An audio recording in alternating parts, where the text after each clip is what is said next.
Hi mga kabarda, welcome to another video at nandito na naman po tayo. Siyempre, aking kasama. Maderang baklitang mimosa, no?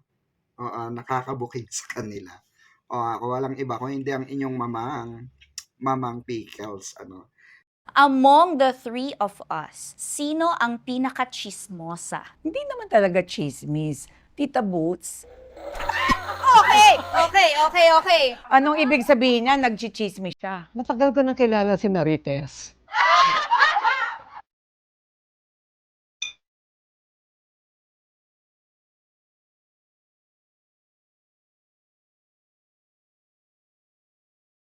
Mauna ng pinakamatanda. Oy! I'm Boots Alfonso Rodrigo. Ako naman po si Barbie Forteza. Ako naman po si Charo Santos Concho. It's nice to be back with the film Until She Remembers with Barbie and Tita Boots. Yes. In the case of Charo and myself, we've been friends for more than 50 years. Bagamat ito yung unang-unang pelikula magkakasama kami. Pero may bonding, may chemistry kami whenever the occasion calls for it. And for Barbie, 28, 29 years old, pero ang utak niyan parang 50 anyos. Oo. I will take that as a compliment, madam. Yes, Yan. oh. Ako naman po, having been the only Gen Z in the group, Yeah. sobrang saya po ng experience ko dahil masterclass po siya ng lahat. Such an honor na makasama po sa pelikulang ito. Today, we are going to test how well you know each other, your relationships with each other, with a lie detector and a set of question cards. Pag marami ba akong lies, pupunta ako sa purgatorio? Hindi po. Ay, iinom lang po. Okay. Be honest. Were you ever intimidated by us? Oh my gosh, yes! Tinatanong pa po ba yan? Nanginginig na nga ako ngayon eh. Is she telling the truth? Yes! Yes! Wow. See? My gosh, sinong hindi may intimidate? Di po ba, mga idol? And Tita Boots will have to drink, right? Hindi naman po, hindi naman. Gusto ko yun! You have to drink. I love it! Si Miss Chara talaga! Woo! Meron ba kayong naghihintay na ambulansya dyan sa baba? Di ba? Yes! I love it! Ayan na. Among the three of us, sino ang pinaka-chismosa? Among Sino the ang three maraming of dalang us. chismis? Hindi naman talaga chismis. Tita Boots, kasi mas matagal na yung pinagsamahan namin eh. Getting to know each other pa kami ni Barbie, di ba? So, mas madami kami pinagkikwentuhan tungkol sa industriya. Naku, si Tita Boots. No chismis. Talaga bang hindi chismosa si Miss Boots? Okay. Ngayon na nga ba, wala ako ng poise, Tita Boots? Anong ibig sabihin niya? Nagchichismis siya. Matagal ko nang kilala si Marites. Mahaba na ang pinagdaanan. So ngayon ako iinom, di ba? Ay, oo nga, no? Oh my God, ako iinom. Oo. Ganun ang Wagi ka. wagi ka. Dapat ma-experience si Tita Boots yung Korean. Ayun. Tsaka dapat. Na-impatient ka ba ever sa amin while working on this film? Hindi. Promise po. Hindi. Aww. Okay, tignan po natin. Oh, hindi nga. Time to drink. Time to drink. Nape-predict ko to, ha? Cheers. Cheers. Oh. Yes. Diba? Okay, ready? Oh my Lord. Oh my gosh! She's the drinker in our group. Paano kang natutong uminom, Iha? Ano lang po, peer pressure. Sabi nga nila, when you love your work and when you love the people you work with, it's not work, it's fun. Bitin nga eh. Yes, actually. It was a breeze, no? The shooting, the organization. Pero Miss Boots, add ko lang po, ano po naman ang naging experience nyo and how is it working without script?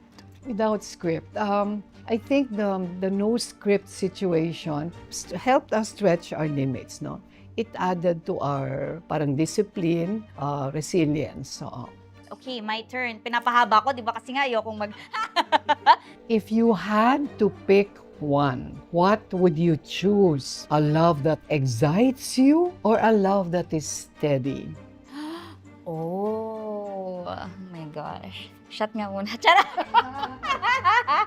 Siguro po, a love that excites me. Ayan, okay. Ikaw ang magsabi kung ano ang gusto ko. Di ko alam eh. Oh, tama po. Isa lang ang napatunayan niyan, Ano Charo. po? Bagets ito. Bata. Bata. I expected that answer Oo, from oo. her. Kasi for the likes of us na Steady na. been there, done that, we've gone through pains, we've gone through relationships, hindi na natin hanapin yung excitement. Mali yata yung sagot ko. Charot. Hindi. I guess I can say na I've experienced a love that is steady, that is comfortable, ganyan. Parang masyadong naging familiar na lang and wala na yung parang spark, yan. Wala yung parang kilig, yan yung nawawala. So, hindi ko naman po sinasabing ayoko ng steady, pero gusto ko lang yung parang andun pa rin yung excitement na, oh, kapo niya, uy, sinabi niya, I miss you, ganyan, yung mga gano'n. Ayun, dahil dyan, pinapatagal ko na naman. Cheers po. If we had to swap roles in our movie, do you think I'd do a good job? Yes. I mean, yeah, for the role, yes. But given your age, parang in as far as your talent is concerned, di ba? As your acting capabilities, yes. Pero given the requirements of the role na nasa senior years na, parang wag Pero naman. paano po kung younger din po si Miss Kung Catherine? younger naman, yeah, kaya. Diyos Sige, ko, let's see, let's you can do it with your eyes closed. Truth yan, dapat. Kung hindi, there's something wrong with your machine. Oh, yun, no. May pagpapanta. May threat. So you drink. I will po, ito na po. Just a little anecdote. When I was in UP, I was 16 years old. My first play, parang foreshadowing, Charo, about 2 lesbians. So I was 16 but I did the role of a 40-year-old. But looking back, parang pilit. Magaling lang siguro yung director namin. But if I were to do it now, I could do better. Kasi you've been through life. May dala ka eh. May baon. May baon kang mga hinagpis. Hugot. Mga hugot. Mga sugat. Inom. Ito na po, ito na po. Tita Boots, if social media existed back then, do you think your life would be different? Yes. Magbait ka.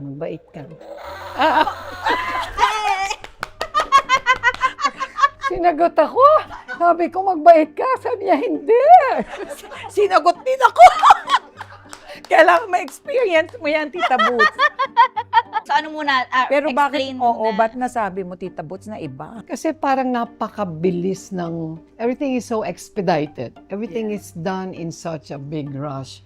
Parang hindi ka na halos makapag-isip, hindi mo na halos ma-digest, no? Oo. Lalo pa itong pagdating ng AI, hindi ba? Oh, yeah. Noon, parang mas may puso tayo. Ngayon, because there is so much technology, so much rushing, so much immediacy, parang nawawala yung human contact. Yes, tama. Huwag niyo po Mm. kami libangin. Uminom po ka. Charot! Kayang-kaya. Okay. Yay! Ang telepono mo naman yung Oo, May wifi. Yung gano'n na. meron. Yung gano'n na. Touchscreen naman po. Malaki na. Meron ka naman doon ng apps, meron. Oo. O, iyan, tuturuan kita mamaya. Ayan! Kung ano yung dinaanan ko, step by step by the step. Step. Oh! Tuturuan ko kayo. Would you sacrifice everything for love? If love for family, yes. Pero if partner, no. I will not sacrifice everything. Hindi ka nakukuryente. Oh, di ba? No. Uy, all the way no. So, I will explain po my answer. Love for family, yes. Because sila po talaga ang nagparanas at nagbigay po sa akin ng unconditional love. Alam nila lahat kahit hindi ka magkwento, kahit hindi ka magsalita, alam nila kung anong nararamdaman mo, alam nila kung anong pinagdadaanan mo. Love for a partner, I will not sacrifice everything because, kumbaga, hindi kami related by blood, so choice nilang mahalin ako. So, dapat compromise. You will not let me sacrifice everything if you really love me. You will meet me halfway. Pinaghirapan ko po talaga lahat. So for you to ask me to sacrifice everything I worked for, Kit, Brad Pitt ka? Charot. Kahit na Brad Pitt ka pa. Kahit na, Bugs, di po ba? O yun po. Okay. Dahil po dyan, who will take the shot? But I invite you all to both Akalain- join us. Hindi, Tita Boots, madaya ka. Ikaw lang to. Huwag kang ikaw lang yan. Hindi, yaan mo siya. If the person you loved forgot about you, would you still choose to stay? Naku, mahabang kwento ito. Parang makakapag-shot po Parang na si nobela. Because I did it in the distant past, no, I will not choose to stay. Okay, sige. Tingnan po muna natin kung Huwag ka magsinungan eh. bilang na mga araw mo. Charot. Oh, tama. Ito yung first love. Naku, parang maalaala mo. Oo nga. Dear Charo. Ay, nako. First love ko when I was 17. Hindi ako nagustuhan ng nanay niya. Kasi I came from a broken home. Very conservative yung family niya. So in other words, it was a forbidden love, kumbaga, no? Pero hindi ako pinaglaban hindi ako pinaglaban. Masakit kung sa masakit. Sabi ko, hindi na lang. Pero ito yung may sequel pala. Ay, may pagbabalik! Oo, may sequel pala. So, isang araw? Oo. Isang araw. Nagtagpo ba? Hindi kami. Yung nanay niya.